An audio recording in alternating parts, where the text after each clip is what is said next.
kabayani, kawika. Isang mapagpalang araw sa inyong lahat, mga kawika.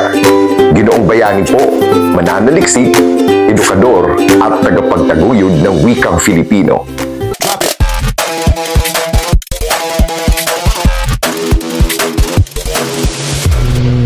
Sa episode na ito, susuriin natin ang masalimuot ngunit makabuluhang paglalakbay ng wikang Filipino mula sa mga ugat nitong kasaysayan hanggang sa kontemporaryong diskurso sa larangan ng sosyolinguistika. Sama-sama nating sisiyasatin ang mga konseptual na batayan ng ating pambansang wika, kabilang ang papel ng lingua franca at diskurso sa dialekto sa paghubog ng pambansang identidad. Malinaw ang ebolusyon ng wika sa gitna ng politikal at kultural na konteksto. Ang pagtatalaga sa Tagalog bilang batayan ng wikang pambansa ay hindi naging ligtas sa puna sapagkat marami sa mga grupong etno-linguistiko ang nakadama ng limitadong representasyon.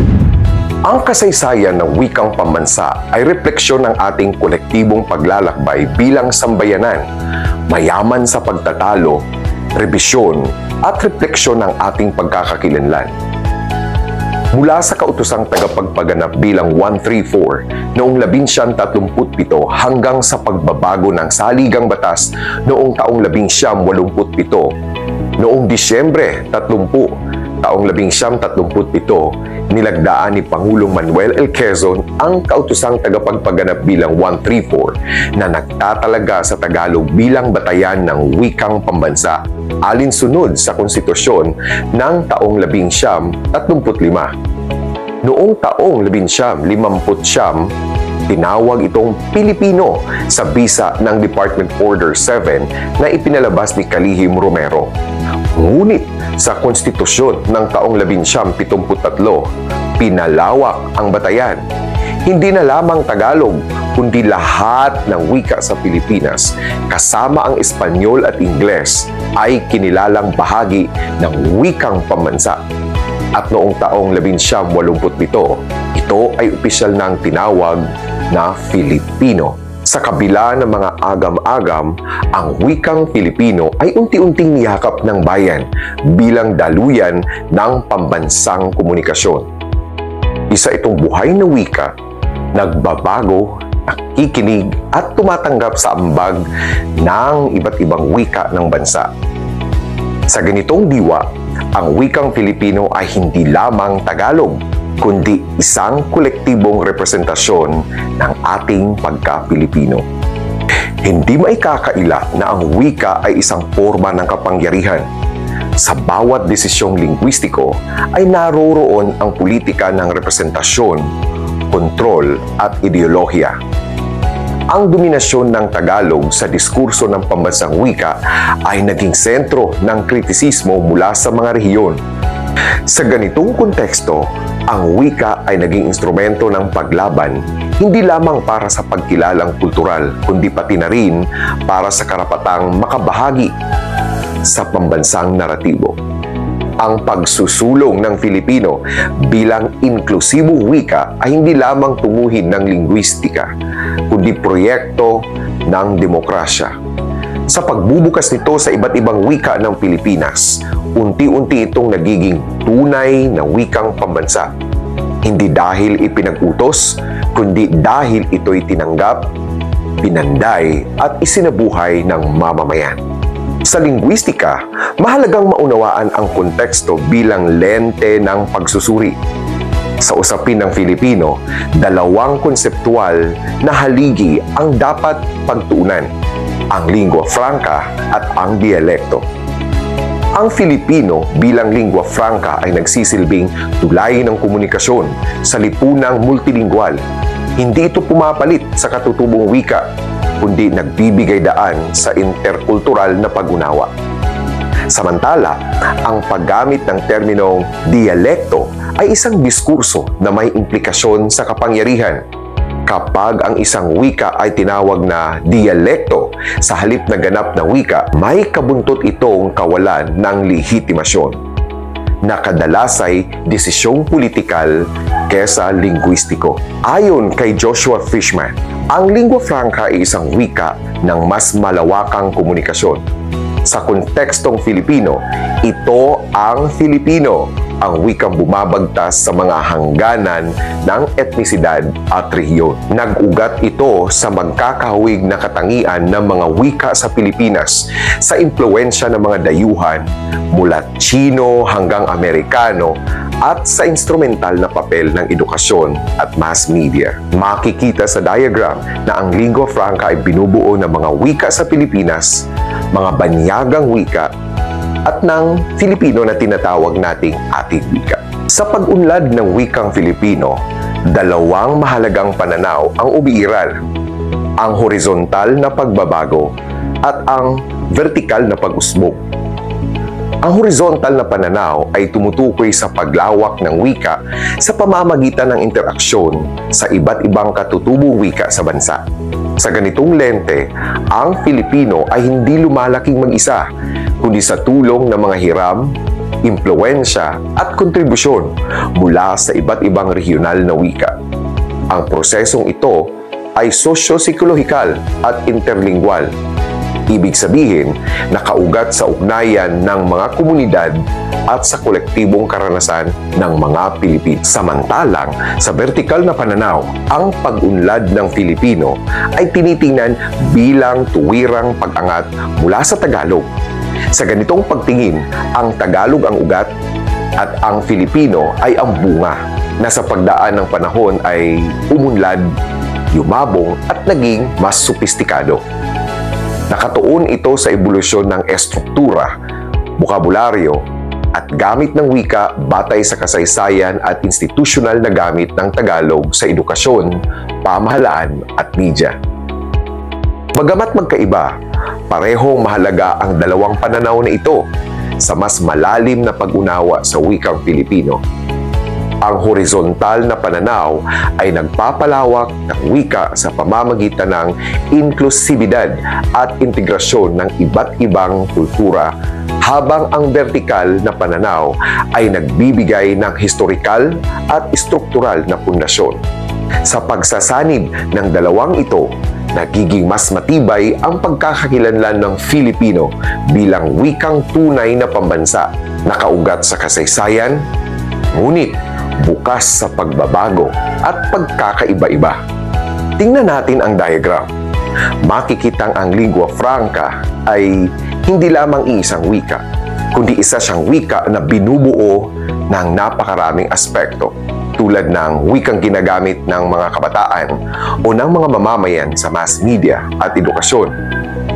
Nagmula rin ito sa iisang pamilyang pangwika, ang Malayo-Polynesian Austronesian. Ito rin ay wika na nagmumula sa pangangalakal, kolonisasyon at migrasyon. Mapapansing, ang lingua franca ay hindi lamang Filipino na batay sa Tagalog, kundi mula roon sa mga bokabularyong kumon o karaniwang ginagamit ng mga mamamayang Pilipino at ng mga wikang banyaga tulad ng Ingles, Espanyol, at marami pang iba. Kaya't mauunawaan na ang lingua franca ay magagamit ng lahat ng mga mamamayang Pilipino sapagkat representational. Kung makikita ninyo na kung ang isang mamamayan, ang isang Pilipino, ay may unang wika tulad ng Cebuano, magkakaroon siya ng sarili niyang variant o variety ng wikang Filipino o ng lingua franca at tatawagin niyang Cebuano-Filipino. Gayun din sa mga Ilocano, may tinatawag na Ilocano-Filipino. Sa mga Hiligaynon, may tinatawag ring Hiligaynon-Filipino. O di kaya'y ng mga taga-Bicol, may tinatawag na Bicolano-Filipino. Mga taga-Pampanga, may tinatawag na Pampanga-Filipino. At marami pang dialekto. Tingnan natin ang historikal na batayan ng wikang pambansa. Ito ang tinatawag na vertikal na pananaw, na makikita ninyo mula sa inatas ng Konstitusyon ng Pilipinas. Ang Tagalog ang magiging batayan ng wikang Filipino na naging Pilipino, na mula pa rin sa Tagalog na ngayon ay naging Filipino na hindi lamang nagmula sa Tagalog kundi sa lahat ng mga prinsipal na wika sa bansa. Ang masusing pagsusuri ng mga katutubong wika sa Pilipinas ay nagpapakita ng leksikal na pagkakahawig, isang patunay na may malalim na ugnayan ang mga ito sa isa't isa.